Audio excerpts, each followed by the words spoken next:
वत्स, क्या आपको मृत्यु से मुक्त दुनिया बनानी है?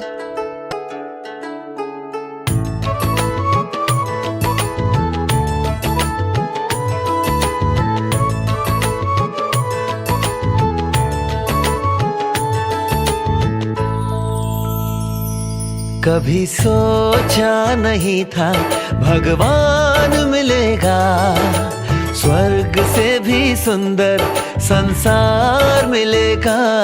कभी सोचा नहीं था भगवान मिलेगा, स्वर्ग से भी सुंदर संसार मिलेगा। कभी सोचा नहीं था।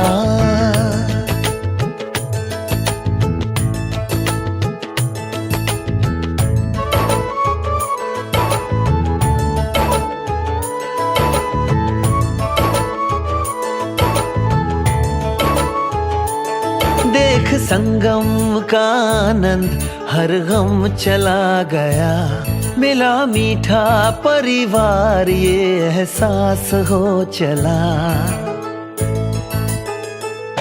देख संगम का आनंद हर गम चला गया, मिला मीठा परिवार ये एहसास हो चला।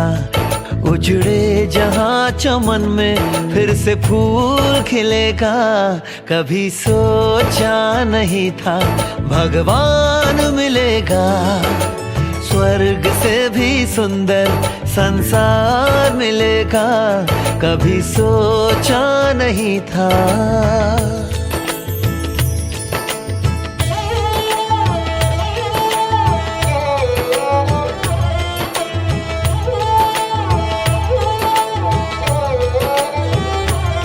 संसार जिसको ढूंढे मेरे साथ वो है रहता।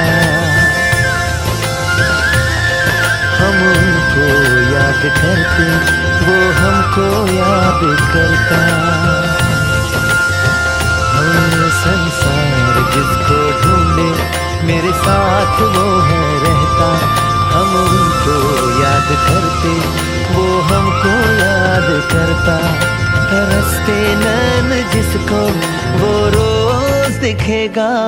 कभी सोचा नहीं था भगवान मिलेगा, स्वर्ग से भी सुंदर संसार मिलेगा। कभी सोचा नहीं था।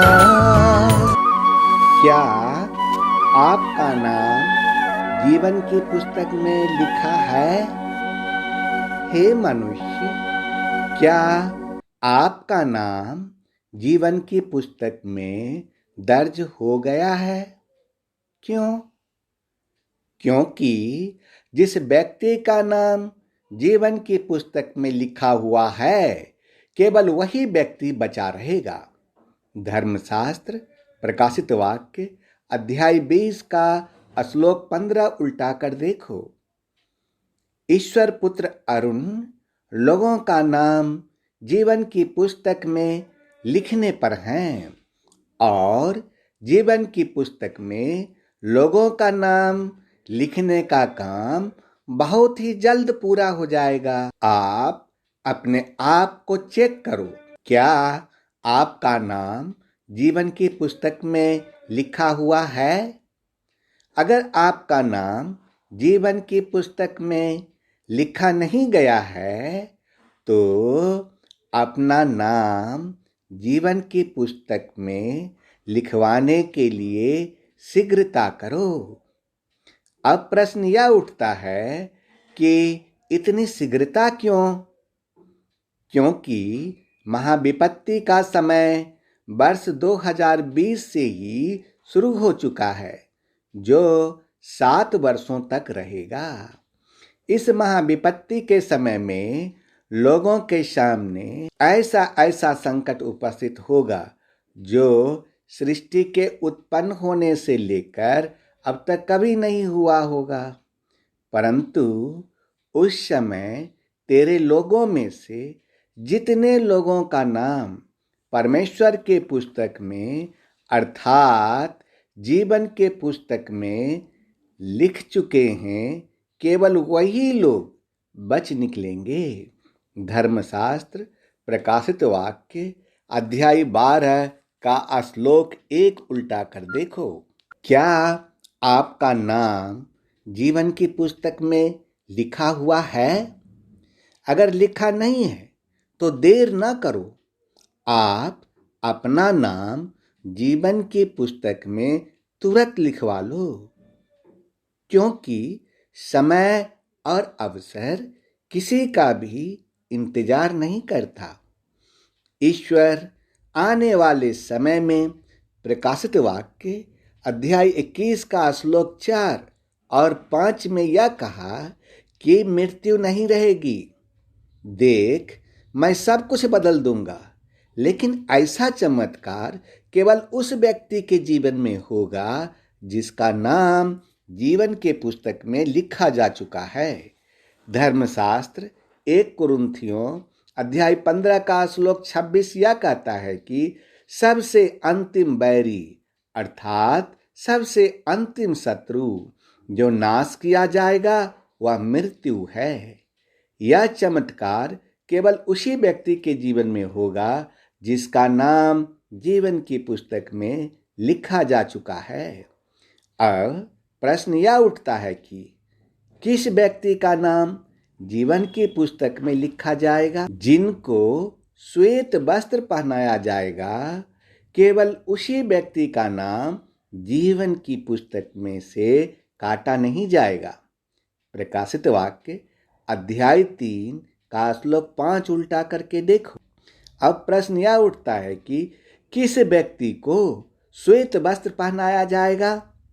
धर्मशास्त्र प्रकाशित वाक्य यह कहता है कि केवल उन व्यक्तियों को श्वेत वस्त्र पहनाया जाएगा जिसने अपने आप को तैयार कर लिया है। धर्मशास्त्र दानियल अध्याय 12 का श्लोक 10 यह कहता है कि उसी व्यक्ति की तैयारी पूरी हो चुकी है जिसने निर्मलता, उज्ज्वलता और स्वच्छता को धारण कर लिया है। और जिस व्यक्ति को निर्मलता, उज्ज्वलता और स्वच्छता धारण करने वाली कहानी समझ में आ गई, उसने अपना नाम मूर्खों के लिस्ट में से कटवाकर बुद्धिमानों के लिस्ट में दर्ज करवा लिया। अब प्रश्न यह उठता है, निर्मल, उज्ज्वल और स्वच्छ करने के लिए प्रत्येक व्यक्ति को 3 प्रकार का तप करना होगा। नंबर 1 शरीर संबंधी तप, नंबर 2 वाणी संबंधी तप और नंबर 3 मन संबंधी तप। शरीर संबंधी तप किसे कहते हैं, क्या आपको मालूम है? गीता अध्याय 17 का श्लोक 14 यह कहता है कि देवता जो ब्रह्म को जानने वाला व्यक्ति, गुरु और ज्ञानी जनों का पूजन करना, पवित्रता, सरलता, ब्रह्मचर्य और अहिंसा शरीर संबंधी तप है। वाणी संबंधी तप किसे कहते हैं, क्या आपको मालूम है? गीता अध्याय 17 का श्लोक 15 यह कहता है कि गुस्सा या आवेश में नहीं आना, प्रिय वचन बोलना, अर्थात जो वचन सुनने में अच्छा लगे और इसके साथ हितकारक वचन बोलना और यथार्थ भाषण, वेद शास्त्रों का पढ़ना तथा परमेश्वर के नाम का जप करने का अभ्यास करना वाणी संबंधी तप है। गीता अध्याय 17 का श्लोक 16 यह कहता है कि मन की प्रसन्नता, शांत स्वभाव, ईश्वर का चिंतन करने वाला स्वभाव, अंतःकरण के भावों की भली भांति पवित्रता मन संबंधी तप है। हे मनुष्य, असुर स्वभाव वाले मनुष्य अर्थात राक्षस स्वभाव वाले मनुष्य प्रवृत्ति और निवृत्ति इन दोनों को ही नहीं जानते, इसीलिए उनमें न तो बाहर भीतर की शुद्धि है, न श्रेष्ठ आचरण है और न सत्य भाषण ही है। गीता अध्याय 16 का श्लोक 7 उल्टा करके देखो। हे मनुष्य, तुम असुर नहीं हो। हे मनुष्य, तुम राक्षस नहीं हो, इसीलिए तुम्हारा बाहर भीतर की शुद्धि होनी चाहिए, तुम्हारा श्रेष्ठ आचरण होना चाहिए तथा तुम्हें सत्य बोलना चाहिए। श्रेष्ठ आचरण तो मन संबंधी तप करने से हो जाएगा। सत्य भाषण या सच बोलना तो वाणी संबंधी तप करने से हो जाएगा, लेकिन बाहर भीतर की शुद्धि कठिन है। इसीलिए आपको जानना जरूरी है कि बाहर की शुद्धि कैसे करें और भीतर की शुद्धि कैसे करें। भीतर की शुद्धि अर्थात अंतःकरण की शुद्धि किए बिना तो आप आत्मा को जान ही नहीं सकते, आत्मा ईश्वर को प्राप्त ही नहीं कर सकते।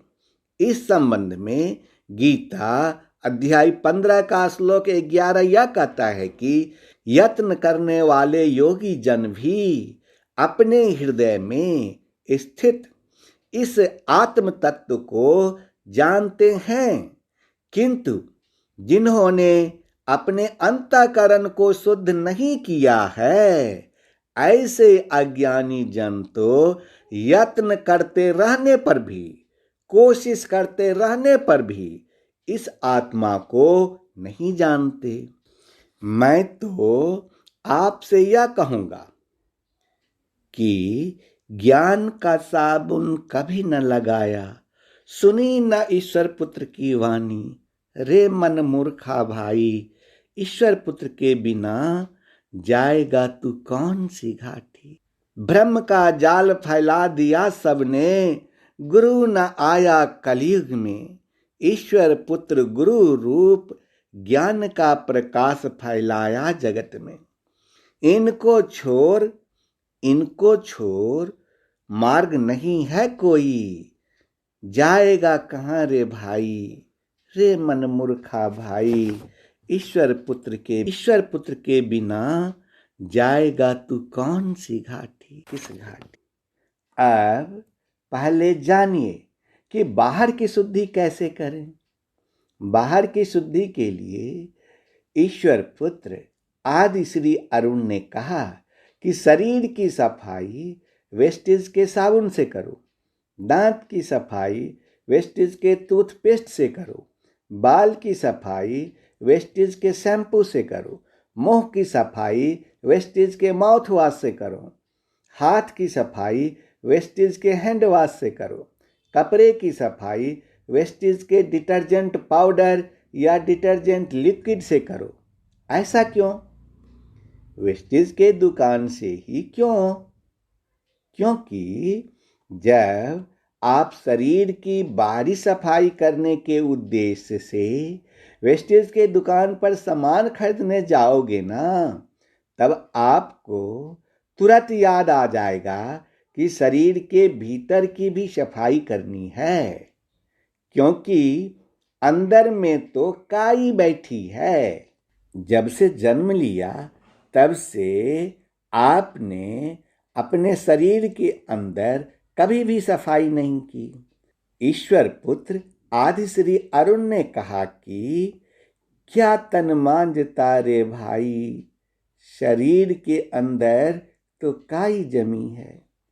शरीर रूप घर के बाहर अंदर और चौबारे में कूड़े फैले हैं, कूड़े। ईश्वर को तो शरीर रूप घर के अंदर बैठना है। तुम्हारे शरीर रूप घर बाहर अंदर और चौबारे में गंध फैले हैं, चारों तरफ काई जमी है। कहाँ बैठेंगे भगवान कल की, और कहाँ बैठेंगे ईश्वर पुत्र आदि श्री अरुण। बोलो। इसीलिए सब काम छोड़कर पहले अंदर और बाहर की सफाई कर लो। अब प्रश्न यह उठता है कि शरीर के बाहर की सफाई तो वेस्टेज के साबुन, toothpaste, shampoo, mouth wash, hand wash तथा डिटर्जेंट पाउडर से कर ली, लेकिन शरीर के भीतर की सफाई कैसे करोगे? ईश्वर पुत्र आदि श्री अरुण यह कहता है कि शरीर के भीतर की सफाई होगी भूत शुद्धि करने से। शरीर के भीतर की सफाई होगी भूत शुद्धि करने से तथा प्राणायाम करने से। भूत शुद्धि से शरीर के पांचों तत्व की सफाई होगी। अनुलोम विलोम प्राणायाम करने से नसों की सफाई होगी। इस प्राणायाम को नाड़ी शोधन कहते हैं। कपालभाति प्राणायाम से नसों में जमी काई या ब्लॉकेज खत्म होगा। उज्जयी प्राणायाम करने से कंठ के मांसपेशी तथा नसों की सफाई होती है। कंठ जहरीली हवा को शरीर के अंदर जाने से रोकता है और एयर प्यूरिफायर मशीन को साधना में इस्तेमाल करने से साधना की सिद्धि शीघ्र हो जाती है। शुद्ध हवा में सांस लेने से आपके शरीर के अंदर का सेल्स डैमेज होने से बचाता है, जिससे आप दीर्घ आयु को प्राप्त होते हैं। कहीं भी किसी भी धर्मशास्त्र में कहीं भी यह नहीं लिखा है कि साधना की सिद्धि के लिए आप प्रदूषित हवा में बैठकर साधना करें। किसी भी योग शास्त्र में कहीं पर भी यह नहीं लिखा है कि आप प्रदूषित हवा में बैठकर योग का अभ्यास करें। सब जगह यही कहा गया है कि शुद्ध हवा में बैठकर योग का अभ्यास करें, यौगिक क्रिया करें, प्राणायाम करें और व्यायाम करें। प्रदूषित हवा में बैठकर किसी भी प्रकार की साधना करना वर्जित है। आज के वर्तमान समय में गांव हो या कस्बा, शहर हो या अन्य जगह, सब जगह हवा में प्रदूषण की मात्रा डेंजर लेवल से भी बहुत बहुत ऊपर है। अब ऐसी प्रदूषित हवा में बैठकर साधना करने से या ध्यान करने से या योग का अभ्यास करने से या यौगिक क्रिया करने से या व्यायाम करने से आपको क्या लाभ मिलेगा? प्रदूषित हवा में बैठकर साधना करने से साधना की सिद्धि कभी भी नहीं होगी। प्रदूषित हवा में सांस लेने से आप मृत्यु से कभी भी नहीं बच पाओगे। प्रदूषित हवा में सांस लेने से नाना प्रकार की बीमारियां होगी। सांस की बीमारियां होगी, हार्ट की बीमारी होगी, बुढ़ापा जल्दी आएगा तथा इस प्रकार आपका जीवन लीला शीघ्र ही खत्म हो जाएगा। क्या आप चाहते हो कि मैं बीमारी से मुक्त रहूं, हार्ट की बीमारी से मुक्त रहूं, बीपी और अस्थमा की बीमारी से मुक्त रहूं, बुढ़ापा से मुक्त रहूं?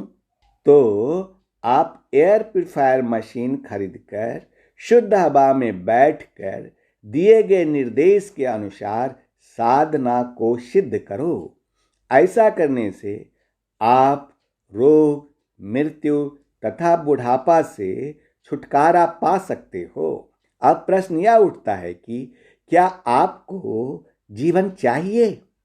यदि हाँ, तो आप एयर प्यूरिफायर मशीन तुरंत लीजिए और अपना नाम जीवन की पुस्तक में तुरंत दर्ज करवाइए तथा दिए गए निर्देश के अनुसार साधना करना आज से ही शुरू कर दीजिए और तब तक करते रहिए जब तक कि आपकी साधना सिद्ध नहीं हो जाती।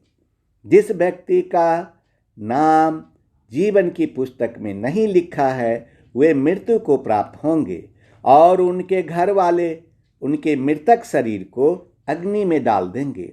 धर्मशास्त्र प्रकाशित वाक्य अध्याय 20 का श्लोक 15 में यह कहा गया है कि जिस किसी व्यक्ति का नाम जीवन की पुस्तक में लिखा हुआ न मिला वह आग की झील में डाला गया। तथास्तु, अर्थात ऐसा ही हो।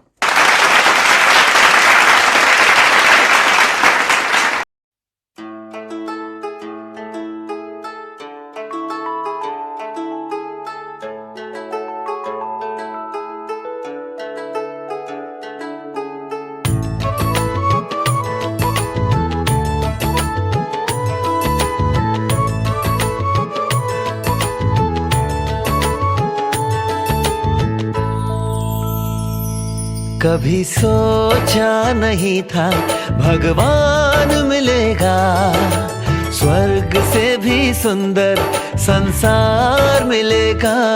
कभी सोचा नहीं था भगवान मिलेगा, स्वर्ग से भी सुंदर संसार मिलेगा। कभी सोचा नहीं था।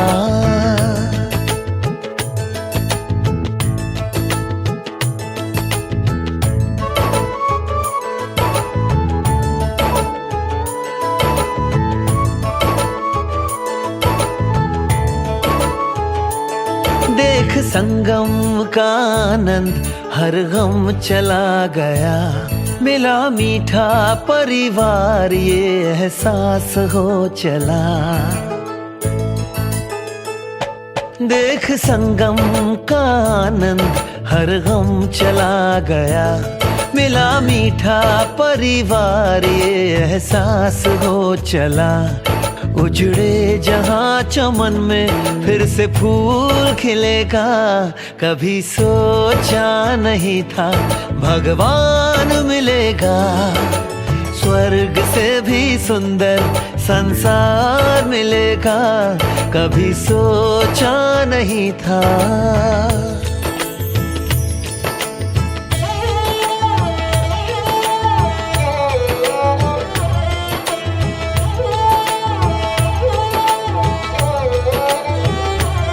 संसार जिसको ढूंढे मेरे साथ वो है रहता, हम उनको याद करते वो हमको याद करता।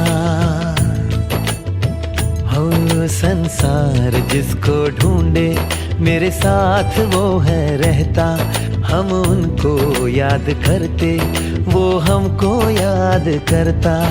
तरसते नैन जिसको वो रोज दिखेगा, कभी सोचा नहीं था भगवान मिलेगा, स्वर्ग से भी सुंदर संसार मिलेगा। कभी सोचा नहीं था।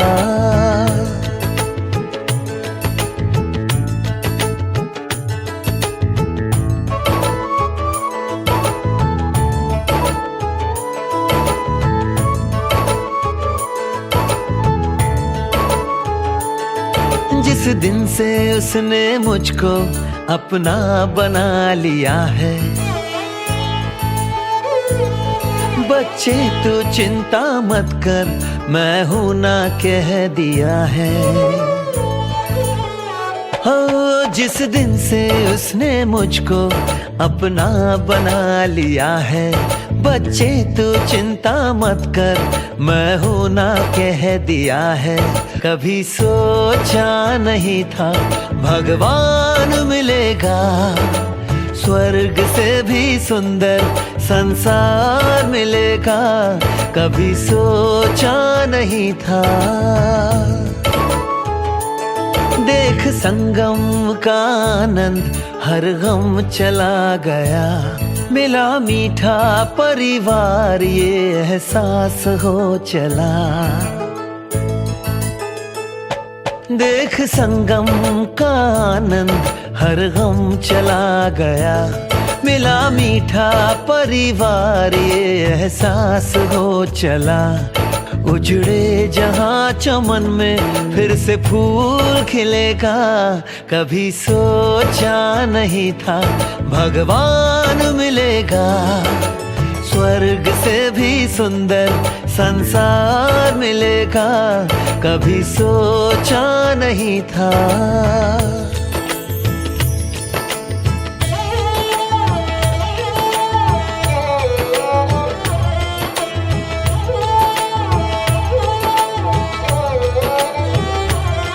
संसार जिसको ढूंढे मेरे साथ वो है रहता,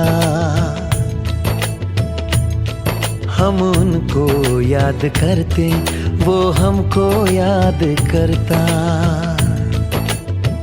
हो संसार जिसको ढूंढे मेरे साथ वो है रहता, हम उनको याद करते वो हमको याद करता। तरसते नैन जिसको वो रोज दिखेगा, कभी सोचा नहीं था भगवान मिलेगा। स्वर्ग से भी सुंदर संसार मिलेगा, कभी सोचा नहीं था।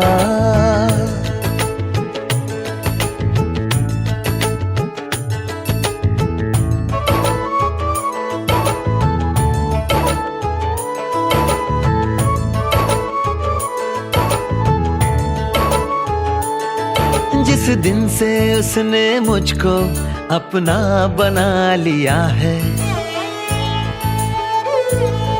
बच्चे तू चिंता मत कर, मैं हूं ना कह दिया है। हो जिस दिन से उसने मुझको अपना बना लिया है, बच्चे तू चिंता मत कर, मैं हूं ना कह दिया है। कभी सोचा नहीं था भगवान मिलेगा, स्वर्ग से भी सुंदर संसार मिलेगा, कभी सोचा नहीं था। संसार जिसको ढूंढे मेरे साथ वो है रहता, हम उनको याद करते वो हमको याद करता। हो संसार जिसको ढूंढे मेरे साथ वो है रहता, हम उनको याद करते वो हमको याद करता। तरसते नैन जिसको वो रोज दिखेगा, कभी सोचा नहीं था भगवान मिलेगा। स्वर्ग से भी सुंदर संसार मिलेगा, कभी सोचा नहीं था।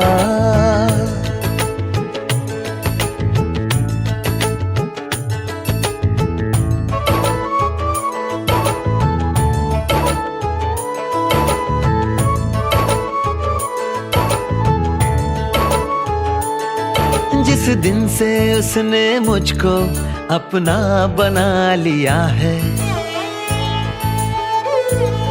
बच्चे तू चिंता मत कर, मैं हूं ना कह दिया है।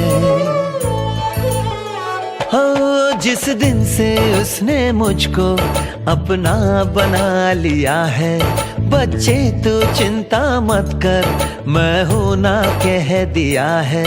हो ज्योति शिव मुझे साकार मिलेगा, कभी सोचा नहीं था भगवान मिलेगा। स्वर्ग से भी सुंदर संसार मिलेगा, कभी सोचा नहीं था।